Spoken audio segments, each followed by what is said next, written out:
नमस्कार, मैं नियाज खान और आप देख रहे हैं एनएमएफ न्यूज। विजयदशमी के अवसर पर राष्ट्रीय स्वयंसेवक संघ के नागपुर मुख्यालय में कार्यक्रम आयोजित किया गया, जिसमें आरएसएस प्रमुख मोहन भागवत ने पाकिस्तान पर निशाना साधा।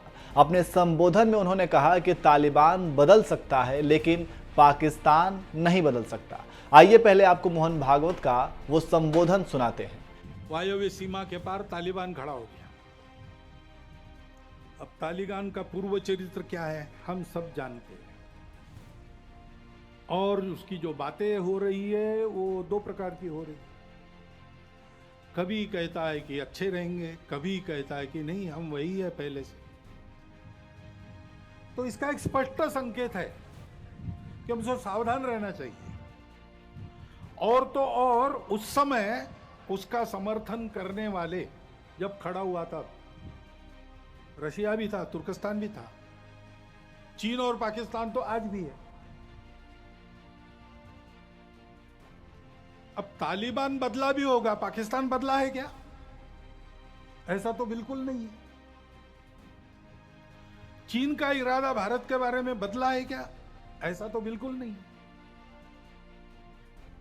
और इसलिए यह मानते हुए भी हृदय परिवर्तन हो सकता है, बुरा से बुरा आदमी भी बदल सकता है, बातचीत से संवाद से बातें हल होती है, प्रेम से अहिंसा से मामला ठीक हो सकता है, इसको मानना चाहिए, इसके प्रयास भी जारी रखने चाहिए, लेकिन अपनी सावधानी, अपनी तैयारी को पूर्ण रखते हुए। तो सुना आपने, मोहन भागवत ने कहा कि भारत को तालिबान से सावधान रहने की जरूरत है।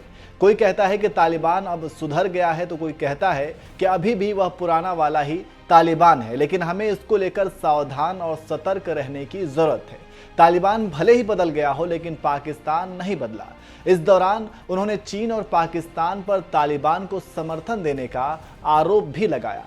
आरएसएस प्रमुख मोहन भागवत ने कहा कि हम तालिबान के इतिहास को जानते हैं, चीन और पाकिस्तान आज तक इसका समर्थन करते हैं। भले ही तालिबान बदल गया लेकिन पाकिस्तान नहीं। साथ ही उन्होंने सवाल पूछने वाले लहजे में कहा कि क्या भारत के प्रति चीन के इरादे बदल गए हैं, इसलिए हमारी सीमा सुरक्षा को और भी मजबूत करने की जरूरत है। विजयदशमी के अवसर पर आरएसएस कार्यकर्ताओं को संबोधित करने के दौरान उन्होंने आजादी के बाद हुए देश के विभाजन का भी जिक्र किया। मोहन भागवत ने कहा कि जिस दिन हम स्वतंत्र हुए उस दिन स्वतंत्रता के आनंद के साथ हमने एक अत्यंत दुर्धर वेदना भी अपने मन में अनुभव की। वो दर्द अभी तक गया नहीं है। अपने देश का विभाजन हुआ जो अत्यंत दुखद इतिहास है, परंतु उस इतिहास के सत्य का सामना करना चाहिए और उसे जानना चाहिए। आगे उन्होंने कहा कि जिस शत्रुता और अलगाव के कारण विभाजन हुआ उसकी पुनरावृत्ति नहीं करनी है।